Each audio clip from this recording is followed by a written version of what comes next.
Mas Tinus, berarti dari penjelasan panjenengan tentang Adam dan Hawa itu tadi, berarti manusia pertama itu siapa, Mas? Ya memang harus takbir ini harus dibuka karena apa? Sudah kian ratus tahun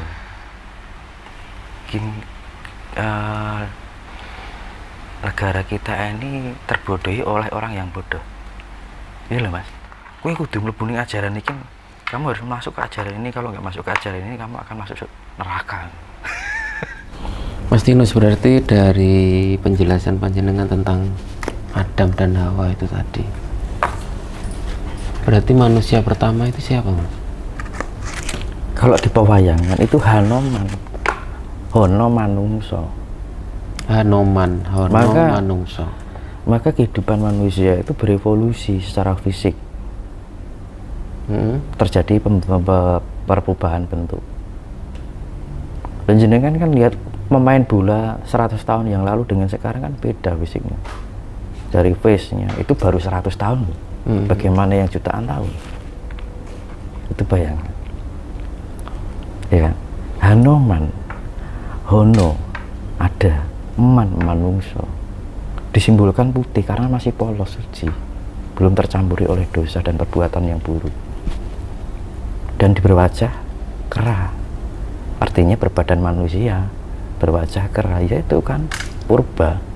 Berarti betul? Iya, manusia purba. Manusia itu dari purba, dari kera maksudnya? Manusia purba, iya.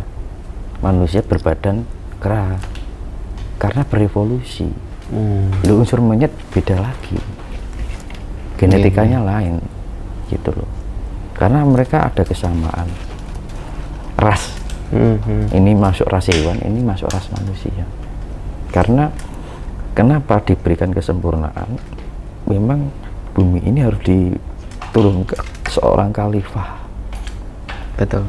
Makanya kan Hanoman itu kan putra dari Dewi Anjani. Dan menikah dengan Batara Bayu. Bayu kan oksigen, simbol dari oksigen. Iya, betul. Dewi Anjani itu tanah subur. Nah, Anjani anaknya Siwa, artinya ledakan magma turun ke permukaan bumi memberikan kesuburan, artinya itu lahirlah Anjani, disimbolisasi. Dewi Anjani menikah dengan Batara Bayu O2. Nah, antara tanah subur dan terkontaminasi dengan oksigen, maka terciptalah Hanoman. Nah, Hanoman ini kan suatu genetika yang dulunya itu dari hewani, ya kan Mas? Terjadi timbunan tanah ini kan menghasilkan, akhirnya tanah ini terdapat kandungan makhluk-makhluk sebelumnya, akhirnya tercipta manusia yang awalnya dari hewan. Makanya kan leluhur kita di dalam pewayangan itu disimbolkan sifat hewan. Di dalam gunungan itu ada macan, ular, kera, banteng. Bahwa di dalam tubuh kita itu ada unsur hewani. Nah, dari unsur hewan ini bagaimana kita menatanya? Ya, kita harus ada keseimbangan dari unsur Tuhan itu, angkoso. Makanya gunungan ini. Karena gunungan itu kan gambarnya kayak wit. Karena makhluk yang paling terbanyak adalah pohon. Berarti sebelum terciptanya manusia itu semuanya sudah siap ya, Mas ya? Iya, dari dulu juga hewan belum ada, tumbuhan yang ada. Makanya kan tumbuhan paling banyak, makhluk paling banyak, karena hidup paling awal. Maka disebut wiwitan. Nah, wiwitan artinya mengawali kehidupan yang di dunia ini, makhluk yang paling pertama hidup di dunia. Dulu apa ada hewan? Sekarang hewan tercipta mak petunggul ya mungkin. Semua kehidupan ini berproses, nggak ada yang instan. Mau kita mendapatkan karma aja nggak instan. Kita harus melakukan perbuatan buruk baru mendapatkan karma, melakukan perbuatan baik dulu baru mendapatkan karma. Apa iso kita mendapatkan baik tanpa kita melakukan perbuatan baik yang sebelumnya? Ya kan gitu kan. Berarti ini mengindikasikan bahwa kehidupan ini berproses, tidak ada yang instan. Kita ingin menjadi baik aja berproses, nggak ada yang instan. Kita harus diuji dengan benturan masalah. Apa ono kita mendapatkan pengetahuan tanpa mengetahui masalah terlebih dahulu. Kita menjadi pintar karena kita mengalami bodoh. Kita menjadi baik karena pernah belajar dari salah. Kita menjadi besar karena berawal dari hal yang kecil. Ya, kita menjadi terang karena berawal dari kegelapan. Itu bisa ada pengetahuan. Ini termasuk perspektif baru bagi saya, Mas. Ya memang harus takbir ini harus dibuka karena apa? Sudah kian ratus tahun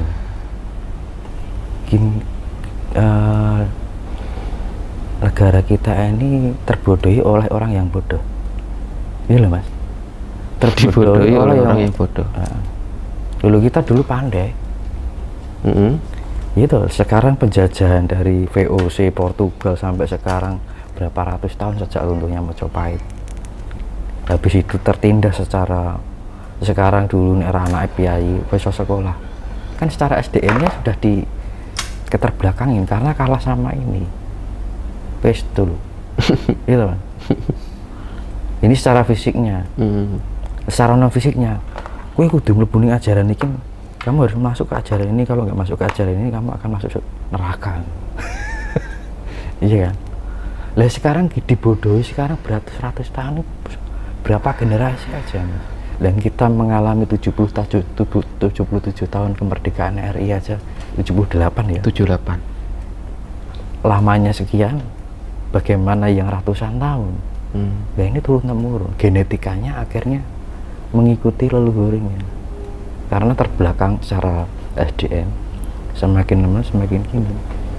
Nah makanya di tahun-tahun ini sebelumnya hingga sekarang ini mulai dibangkitkan lagi. Itu pun nggak bisa semuanya, hanya beberapa segelintir orang yang tercerahkan.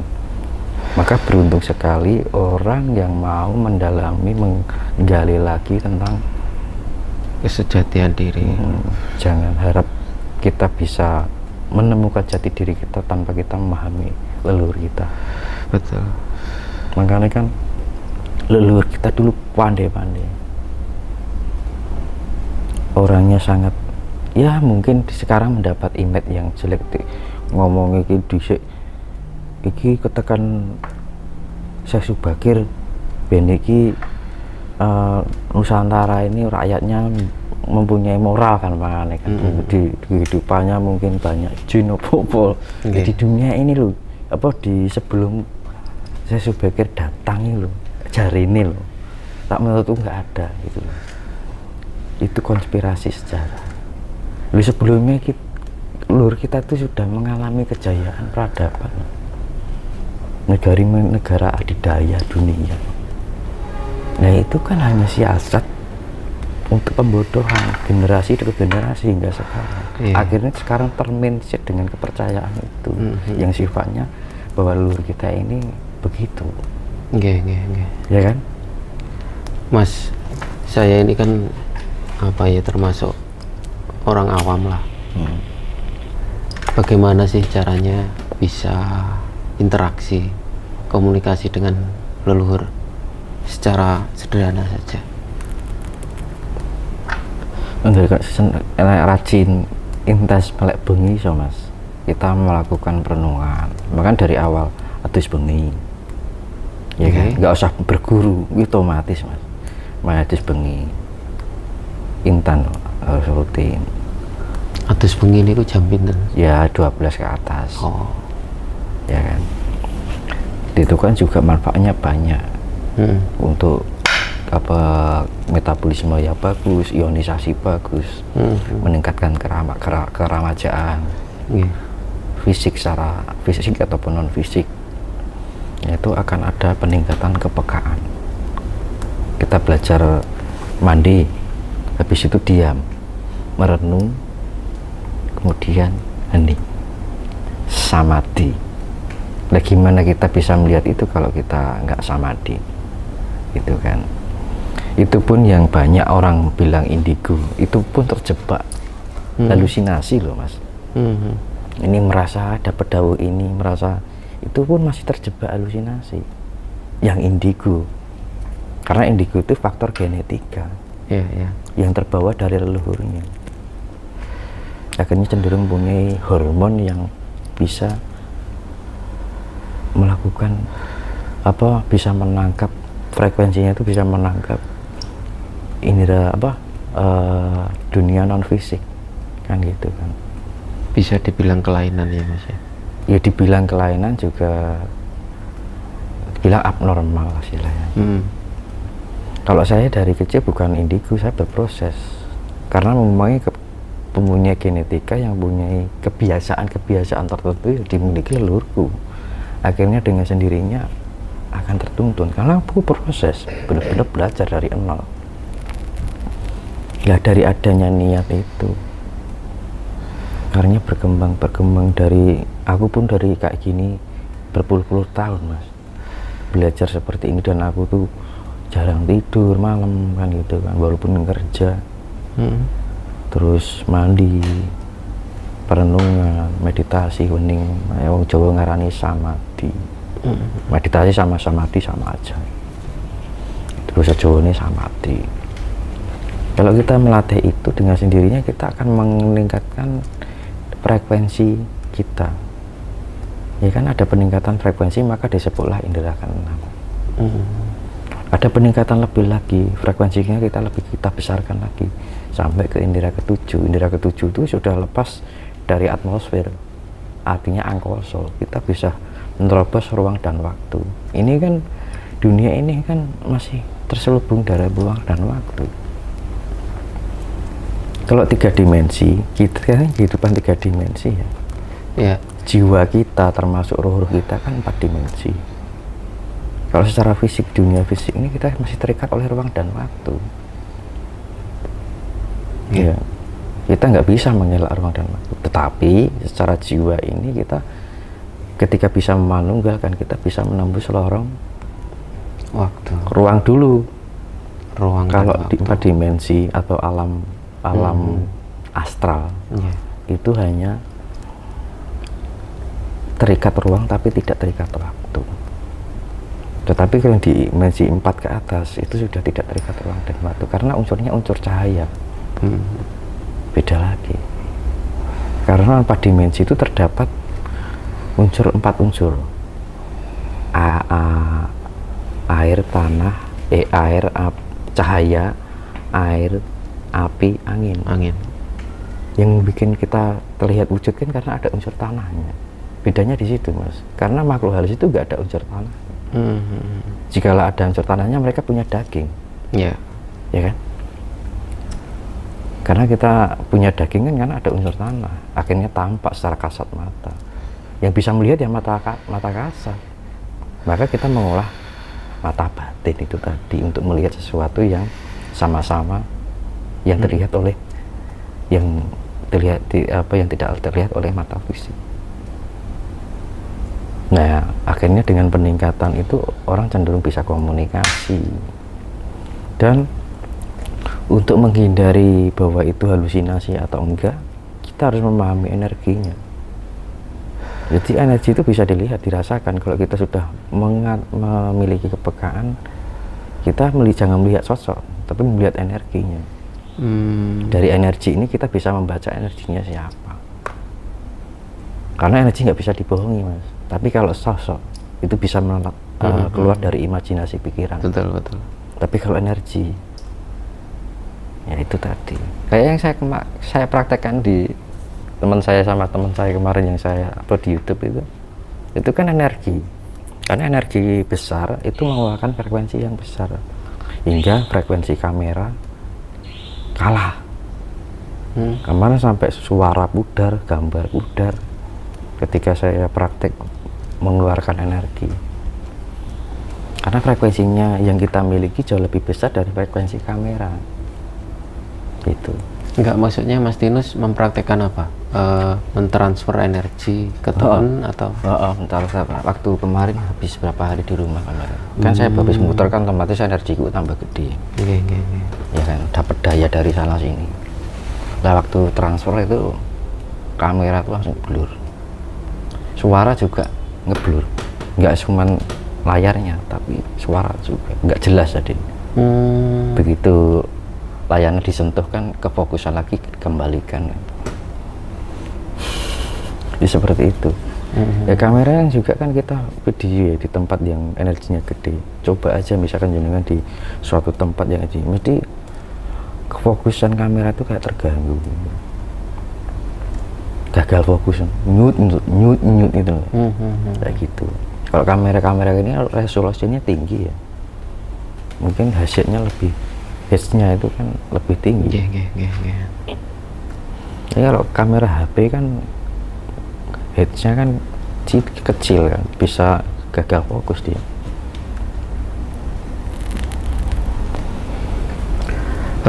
Selama perjalanan panjenengan yang dikunjungi kan mayoritas candi-candi ya Mas ya, termasuk peninggalan kerajaan.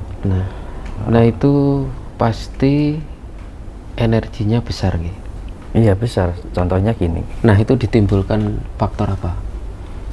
Ya karena kita bisa mengoneksikan diri kita dengan pusat semesta. Kita menembus dimensi yang paling atas. Makanya kan saya bisa menceritakan black hole dalamnya ada apa, itu kan saya tidak belajar dari teori. Tapi memang berarti dari apa yang panjenengan alami gitu. Makanya saya bisa menceritakan Sang Hyang Taya itu kan sumbernya saya belajar dari apa yang saya ketahui, bukan apa yang saya baca. Beda loh Mas. Nek moco kan moco buku. Tapi kan saya melihat apa yang saya ketahui, gitu kan. Apa yang saya alami. Nek apa yang saya baca kan berarti kan berdasarkan teori. Nah itu bedanya di situ. Karena kita berbicara tentang fakta, bukan perspektif, kan gitu. Adanya kita bercerita karena kita mengalami, bukan karena kita belajar. Maksudnya belajar dari sebuah mungkin literasi atau mungkin teori-teori yang sebelumnya leluhur miliki, gampangannya kan seperti itu. Di bumi ini kan pasti ada ya Mas ya, pusaran-pusaran energi yang besar di titik-titik tertentu. Nah itu apakah di candi-candi yang panjenengan? Iya, kan karena aku bisa membaca di mana titik yang harus aku kunjungi. Jadi di sana. Jadi ngetoknya rasa. Oh iya. Dan telapak tangan ini ada unsurnya untuk mencari, mendeteksi, merasakan. Makanya di sini ada pusaran. Ini bisa. Di sana. Ya ini kan alat Mas, yang bisa, ini kan jiwa kita. Nah ini tapi melalui alat ini. Iya toh. Misalkan di waktu saya nggarap di Candi Singosari sama yang Jati, termasuk itu kan rombongan orang Malang, anak-anak Malang. Di Candi Singosari bersama itu saya nyuruh Pak Eko yang dekat rumahnya dekat Candi Brahu. Pak, saya minta tolong kita jenengan jaga di Candi Brahu, saya di Candi Singosari dikoneksikan, karena mau nggak mau Majapahit sama Singosari itu adalah satu darah yang ada keterkaitan.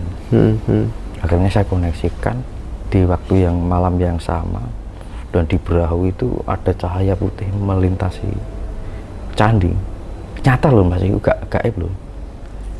Udah de.